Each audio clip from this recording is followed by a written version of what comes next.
आइला मा एसे साफा साफा सिख्लाफोर सेंग्राफोर गोजा इसेबां मानसि जाबा सकआव दिनै बाय गोबाव जाबायमोन सकआव फैया नायनोल' दिनै मैगं थाइगंफोरनि बेसेबां दाम बारायदो सोंहैनि खनसे साला बानपानियावबो बा खम लोमजोबनानै लस खालामजोबहोदो दामाथ' जाखागोन नायनो थेवबो सोंनायनि दामफोरखौ बेसेबां बुरजा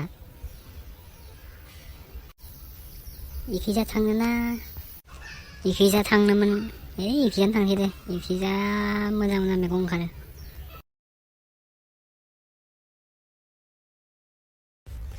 दखाननि दामफोरालाय बेसेबांलै मैगं थाइगंनि दामा माथो आखासोलाय आं बर'सो नंदोंमोन दखानिखौ दाम गिला किमान दखानी এইগিলা চব্জিগিলা लेस्रा 1 किलो 40 টাকা बापरे बहुत दामे खाबाय मोना एसे साला जानो हालालै मा दिन जालांखो नांगौ दे आजि साला दिनै नाङालै आंनो साला मा दिन जालांखोलै नांगौ दे आजि दखानि आरो आजि खिल बालाद्राय खाम दिनै अन्थाइ बालाखौनो जानांगोनलै रख'आ थांसै माने बाय बेलेगाव नायबावनो र' दखानी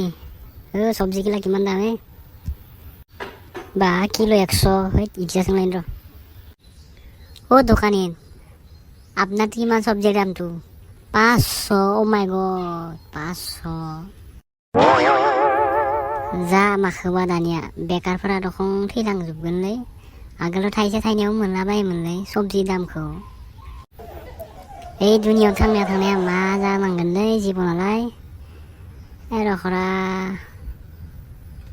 जाबावगोन ना बिदिबा सोरनियाव 500 सोरनियाव 200 आजिखालि निजा दाम बारायजोबना लायोलै सबजि दामफोरखौ जा माखोबा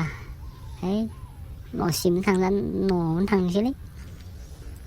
जोंहा खोमथाब मोनदोनो गिदिंहैलायनोसै रखरा थांनोसै